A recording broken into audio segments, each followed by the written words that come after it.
And as I walk through the valley of death, my voice echoes out through the night.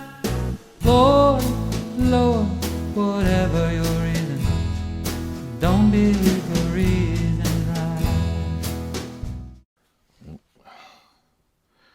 Hello YouTube, it's me again. What I'm doing is moving steel. If you look right here, it's, of course, if you look right there, my finger's in the goddamn way, so I'll like this. Right here, is a pile of steel. So if I turn this way, see right there? This right here was a steel rack. It's basically a temporary shelf I made. I put a U-channel on top and it was really a lot of steel pile on top. Now, what I'm gonna do is I'm putting like a bench with two shelves on the bottom and the top, so I can slide in 12-inch rods.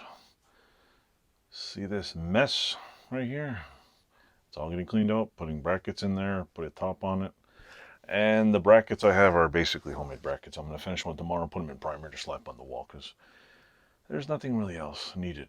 So, hope you like my messy garage. It's getting cleaner. Enjoy. Like and subscribe.